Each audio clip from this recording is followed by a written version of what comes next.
It's time to go beyond the headlines, cause I don't put in overtime just so I can headline. Okay, now it's Fox Sports, I'm live with Renee. Going hard every day, sports rapping every play. Different segments for your favorites, coming at you daily with positive vibes. Yeah, we some game changers. Basketball, football, soccer, with different interviews, you never know who may pop up. Listen, only on Beyond the Headlines. This is Beyond the Headlines. Only on Beyond the Headlines. This is Beyond the Headlines. Only on Beyond the Headlines. This is Beyond the Headlines with Renee Washington. It is time for our positive vibes only segment this week on Beyond the Headlines with Renee Washington. Joining us from Australia, we have Shivallah Dharma, a visionary, mystic, and author. Welcome to the show, Shivallah. Thank you so much, Renee. Thank you. Thank you for joining us all the way from Australia. You are our first guest from Australia, so I'm happy to have you here. Very good. So I love the title, Visionary, Mystic, and Author. Where did mystic and visionary come to that versus a spiritual leader? You know, what really made you take on that shift? You were, prior to the interview, telling me how you're shifting your title a little bit. But I love that. It's innovative, and it seems like it's more, it's deeper than just being a spiritual leader. So can you give us a little background on that?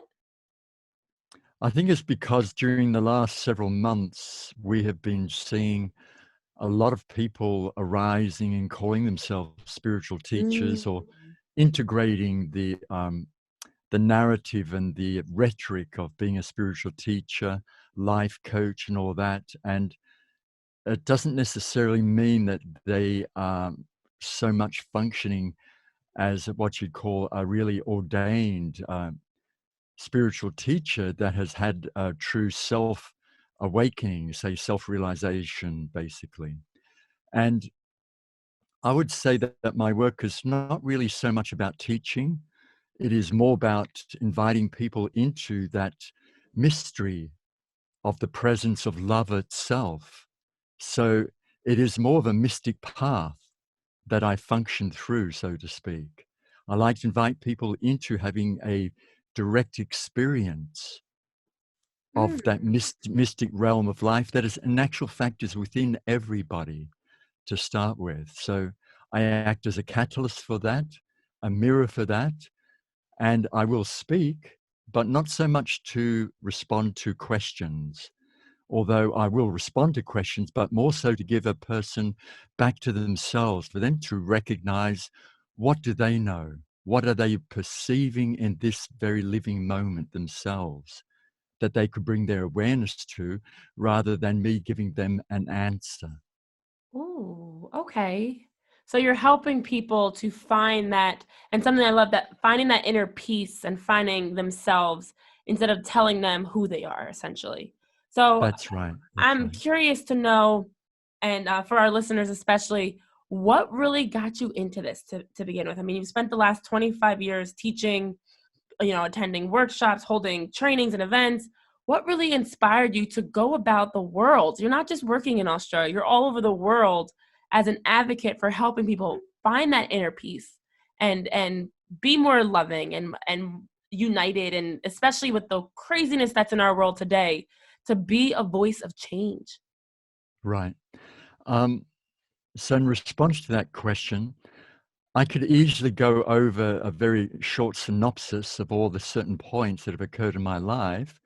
However, a lot of that information is already on my website, and it's in other podcasts as well. But what I would say to you, which is the deepest truth for me, is that the intelligence of love, the mystery of love itself, is constantly impulsing me. It's moving me. It's wanting to express itself through me to be able to reach out to other brothers and sisters, regardless of their culture or nationality, is just to be able to share, to help others to embrace their suffering, to embrace their life path, to be able to know that they have the capacity to transform in this very lifetime. So love is moving me all the time in that respect. So it fills me with a great joy for that. And sometimes it's very dedicated in its focus, and I may seem very somber or very serious at times, However, it is still the intelligence, the mystery of love that is moving me. That's the deepest truth for me. Ooh, I like that. I like that. And something that also stood out to me is that you actually had a spiritual awakening through a near-death experience when you nearly died in a car accident. And through that moment in your life, that life-changing experience, you were able to come about some ways to really change your focus and change your approach to life, to be able to get out of that tough time and to be able to be more positive and find that peace.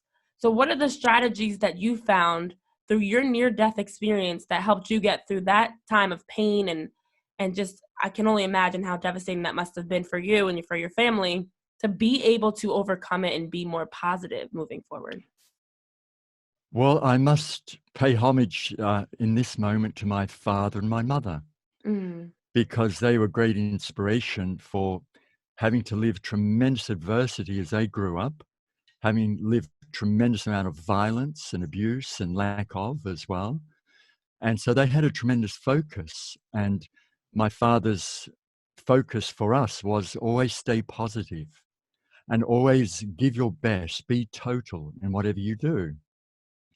So originally, before the car accident, when I was playing competition basketball, competition football as well, in the same week, I had already as a teenager that tremendous drive and focus and passion to go for the mhm, ball, not to beat another person, but just to go for the ball, to give my best, to be total in that moment. So when I died in the car accident, it was like an turning inside out, upside down. Everything changed. But those values that were there implanted within my psyche previously, they were still there. And so mhm, that coupled with this whole new vision of life, being able to actually see more subtly, you could say, being able to have a recognition that there is more to life than what I had perceived or believed in or programmed with prior to this, was awakening another level of energy. Through basketball and football, I experienced amazing levels of energy in what they call the second wind, the second layers of energy, even as a teenager. Well, after the death experience, it was like another third level of energy awakening in my body. So I would experience tremendous ecstatic joy out of the blue for no reason at times. And I would have to run from one room to the next in the house, or if I'm walking down the street, running quickly down the street because the energy was just so overwhelming. But I knew at the time it was likened to that of playing football or basketball, mhm, but at the same time, it had another dimensional reality that was infusing it with tremendous, just pure joy. And I could sense that it's like the spirit of life was surrounding me and saying, yes, you are loved as you are. Run, dance, sing. You are loved as you are. And I could feel this. And so it would just give me more, more joy, mhm. basically, all the time. I love it.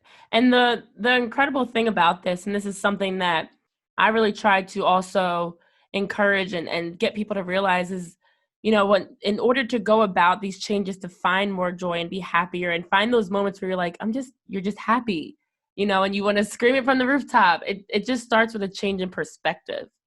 And I Yes. think that's something that a lot of people don't realize, is that the steps to being happier don't always equate to having to do something incredibly taxing on you physically, mentally, financially. It's not a matter of having to change something big. It could be a subtle, small change that goes a long way. And I know That's right. you have a book coming out in the spring of Yes. 2020. So coming up, Deep Peace Beyond Suffering. I love that title. And I feel like it embodies everything that you are standing for in your work. So can you tell us a little bit about what we can expect in your book, and maybe even some tips or strategies? I don't want to give too much away, but to encourage people to want to go out and check out your book, what can we expect in Deep Peace Beyond Suffering? Well, let's go back to that moment after the car accident, there I am experiencing this awakening of incredible joy and moments of deep peace spontaneously happening.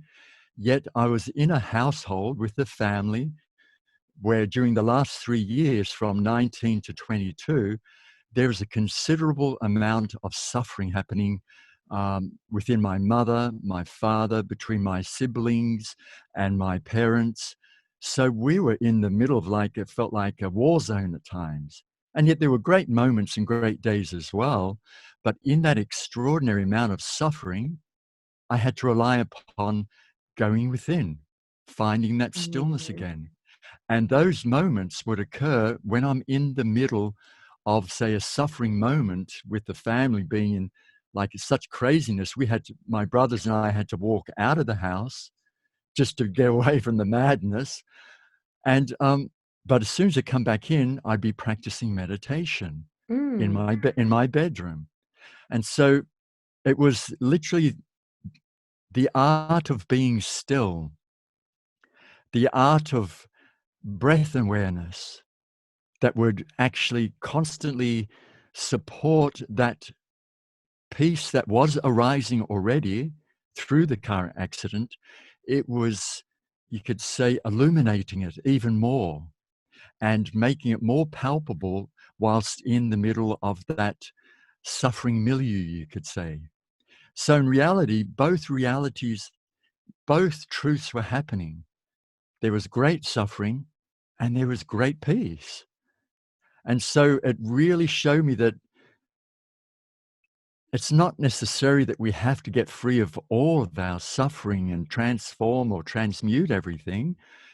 It's about being dedicated to finding that peace in the middle of darkness. You could say finding the light within the middle of the darkness and learning how to work and to live within this paradox that we call life. So that gave me a tremendous amount of insight. So I also then started to introduce one of the meditations, which was gazing at a candle, because I read on the internet, not internet, but in a book one day. The internet wasn't around at the time, actually, but I read in a book something about a very ancient candle gazing meditation Mm-hmm. called Tratak. So I started practicing this meditation. And this is also illuminated within the book as well. You'll find that as well. In the gazing of the candle, it did the most extraordinary thing you could ever imagine, especially for a 21 going on to 22-year-old man, Right. just entering my adult life. All of a sudden, after about 3 months of this candle gazing, I blew out the candle, watched the image of it in my forehead, which is around what they refer to as the third eye region. And all of a sudden it started to spread out and fill the whole of my head, and it intensified and intensified. Then it started to fill my whole, and a peacefulness was emerging from all of this as well, another level of peace. But then it started to fill my whole body. And it just kept expanding and expanding until finally my body form dissolved. All that there was me as an awareness sitting on a chair with no awareness of even a chair for that matter anymore. Mm-hmm. But I was aware of sitting, in a sense, I was in the middle of formless light that had an extraordinary blissfulness that was with it. And in that moment, it was like being at home. It's like, oh, I know this. I know this. And I was ready to disappear forever, it felt like. I didn't need anything else. It felt like perfection, absolute perfection. Mm. Wow. And but in that, but all of a sudden it was like a message from life arose and said, no, you're not ready. It's not time. Life was indicating to me, we need you to be here still. I need to share this. So then I had to remember how to breathe, how to feel my body again, come back into my bodily consciousness. Then I lie down on the bed and just said, "Good night, world." Well, and that was it. And then I woke up in the morning. So, As- and Go that's ahead. never that remembrance, the sweetness, the beauty of that has never left me. You can never forget something like that. And it reminded me of the quote from the Bible, even though I'm not a what do you call a Christian per se, although I've read a great deal of the Bible, of course, in my own time, amongst many other Eastern books. When thine two eyes become one, thy body will be filled with light. And of course, that light is the light of divine love. It can be no other. Oof. Wow. That's incredible. And thank you for sharing that and such, like, I feel like I could picture everything that you're saying and can feel everything that you're saying as you're describing it. So I Well, think it's Renee, go ahead. may I just add to that actually? Absolutely, go for As it. Thank you. As I am describing, I'm glad you said that too, because as I'm describing it, something starts happening to my body as I'm sitting here, and I feel like my physical density starts to become a little bit more what's referred to as ethereal, and it's like slightly trembling a little bit more than normal, and it's like bubbly, tingling lemonade throughout my body. So I can sense that there's another kind of energetic transmission of that experience every time I recall it and I describe it. It's like I'm being transported back into that state to some degree, and I'm able to share that with another human being again, with Mhm. you for matter. So whenever anybody's really listening and focusing in on this, it may inspire them. And that's what I want to do in the first place, but it's not a planned transmission. It's just a spontaneous transmission, so to speak, that's occurring from the great mystery of life once again. So thank Right. you for inviting me to share this. Much Oh, appreciated. absolutely. I thank you for sharing this and giving us a little insight into what to expect. So, along with your book that is being released this spring, what else can we expect from you in the future? What else can you share with us that you have coming up this year for 2020? Right. Okay. So my next event is a one-day residential retreat, you could say, which is on the Gold Coast, and Mm. it's called Unity Within Oasis. And the Unity Within Oasis is like a precursor, a preparation, a pre-education for the Unity Within, Unity in Community meetups that we're going to be holding more and more, as well as a Unity Within, Unity in Community, you could say webinars, basically, a series of them. My heart is feeling very strong to inspire others to really know, what does community really mean? What are the real values of community? And I don't mean just a social community, I mean real spiritual community. What does it really take? What can it provide in terms of support for others? And that's also, once again, that's another stepping stone to an educational program that I've already begun many years ago, but I'm now just bringing out into the world, which is called Emissary of Peace, Humanitarian Conscious Leadership Education Training. So Mm. that's Emissary of Peace, Humanitarian Conscious Leadership Education.